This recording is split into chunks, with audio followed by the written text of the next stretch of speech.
Well, tremendous effort by UT-Arlington. Fully expected our game to be very, very difficult tonight, and watching them on film, the way that they play it defensively, and the way that they make you work defensively on their motion, it's just a hard game. It really is, and we made it a little bit harder on ourselves in the first half with our turnovers.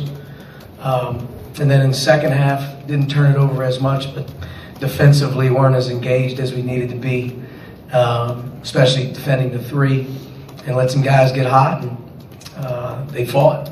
But I thought the last 6 minutes, 5 minutes of the game, our leadership from Juwan stood out. Guys started to play with more energy and were able to rally and finish the game, which is what you hope. And it was a difficult game to be a part of, just due to the fact that we have so many guys not available right now that you can't sub, and you also are playing combinations that have never played together and before, out of position even at times. So I was really, really proud of the guys that were able to step up and find a way to win with some guys out there that hadn't been out there in the past, and we'll take it and move on and work towards Friday against UC Davis. Mike? What's the deal with Al? And I guess Romeo, how's he doing?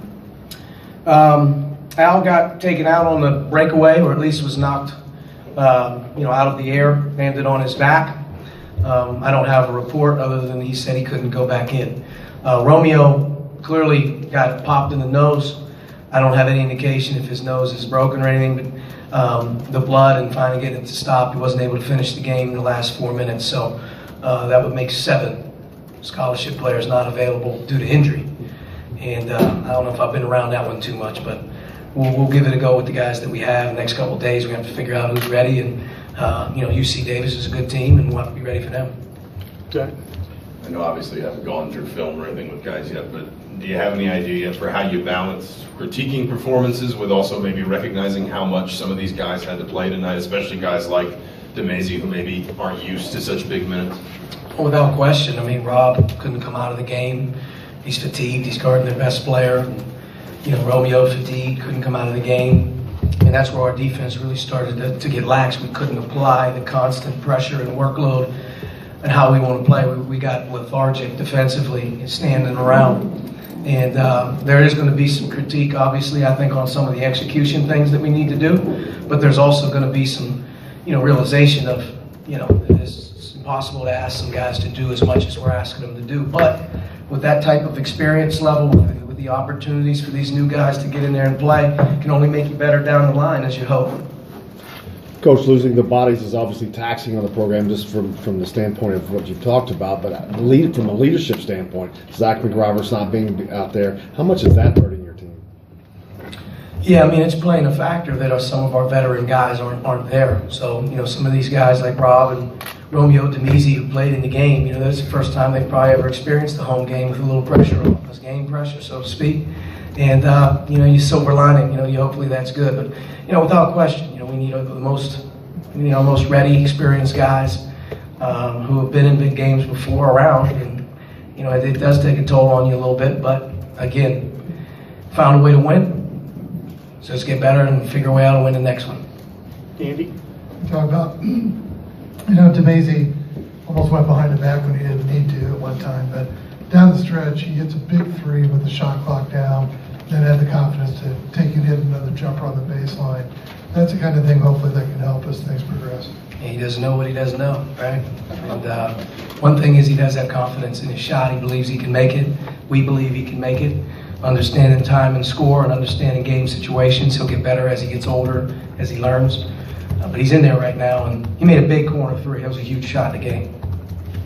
Coach, you took some time to fire up the crowd at one point in the game when people were starting to get a little bit nervous, just playing cheerleader a little bit. Just, how do you think that helped the players down the stretch? Without question, the energy that our crowd gives our players, they feed off of. They knew in that last 7-8 minutes that we needed them. I thought they, stepped up. Obviously, we don't have school right now, so our students aren't in here. So the crowd last 6-7 minutes definitely helped us without question, and we needed it. We needed a burst, and we needed a little bit of energy to kind of get the guys going. And in the last 5-6 minutes, you saw that. You mentioned Juwan's leadership down the stretch from where he was maybe a year ago to now, how much have you seen him grow in that leadership role? I mean, just have so much confidence in him being able to come through when we need it, whether it's a basket, a catch, a rebound, a block shot. I mean, he filled the stat line up tonight, and he didn't even play with a group that he's normally accustomed to playing with. He was with Justin and Fitzner. We've never even practiced at that lineup before. So, to his credit, he was able to hang in there. He's smart. But, some of these games right here, when things aren't going real well, you need your aces to kind of stick their head out and say, let's go. And I thought he did that. 3 blocks, 3 steals, 4 assists, 6 offensive rebounds. I mean, big baskets. He was good.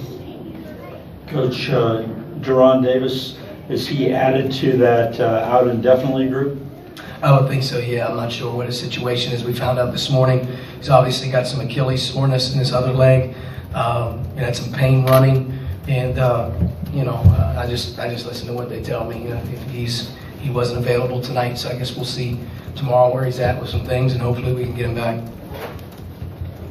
All right, Coach, thank you. Thank you. Happy